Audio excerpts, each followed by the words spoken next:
Camila, quando nós vemos o dólar nesses patamares que passam aí de 4,50, 4,60, batendo até praticamente em 4,80, isso no nosso dia a dia, na vida prática, tem alguma influência?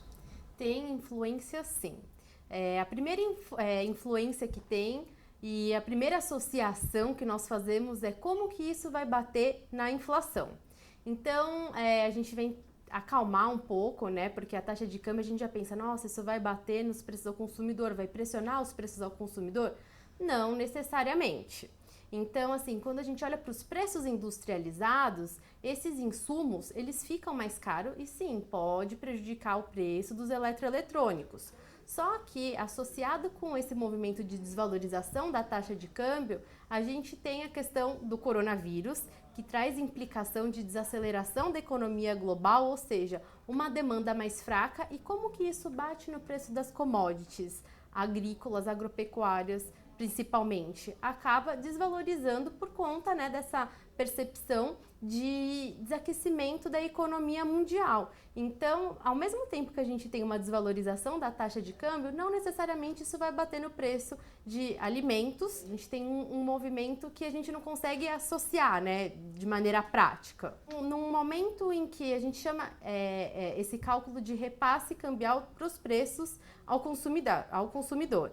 Então, esse repasse cambial para os preços ao consumidor não necessariamente acontece de forma automática, depende também de como que está a demanda doméstica. Se essa demanda está reprimida, o produtor se vê com uma margem menor para repassar essa desvalorização da taxa de câmbio para os preços. Então, isso não acontece de forma automática, de maneira que esse período de desvalorização da taxa de câmbio não necessariamente vai ser sentida pelo consumidor final. Quando a gente está olhando para a taxa de câmbio, a gente tem que associar mais com a indústria de eletrônicos, porque a gente está vendo o que a gente importa nessa indústria. A gente importa insumos. Insumos têm um valor agregado elevado, então isso tende a pressionar os preços dos eletroeletrônicos. Só que isso necessariamente vai bater no preço dos eletroeletrônicos?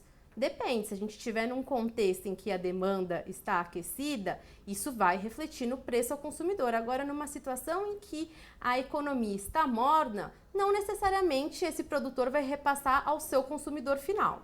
Então, a gente tem um movimento da taxa de câmbio por essa ótica. Agora, quando nós estamos olhando para produtos básicos, produtos essenciais, que é a grande preocupação, né, para o consumidor, a gente está olhando para as commodities. Como que está a cotação das commodities nesse momento? A gente sabe que num momento de crise, essa crise que foi sarada pelo coronavírus, ela traz a percepção de desaceleração da economia global, ou seja, uma demanda mais fraca. E como que isso repercute no preço das commodities? Com depreciação. Então, a gente tem esses preços, na verdade, mais baratos, mesmo com essa taxa de câmbios se desvalorizando. Então, o que a gente vem observando nos preços ao consumidor é uma desaceleração dos preços de alguns alimentos. Lógico que a gente tem questões sazonais que pressionam alguns produtos, frutas, hortifruti em geral. Mas, nesse contexto da taxa de câmbio, a gente tem que lembrar que a gente está passando também por um momento de descompressão das commodities agropecuárias e isso acaba também beneficiando os preços ao consumidor. Momentos de pânico, eles passam. Então, assim, a gente não pode se desesperar. Momentos de volatilidade, eles existem conforme vão acontecendo, enfim, implicações também no mercado internacional. A gente teve recentemente essa questão do petróleo. E não entrar em pânico. Hoje o mercado está já num movimento mais favorável, com o entendimento de que talvez esse choque no preço do petróleo, essa situação possa se regularizar.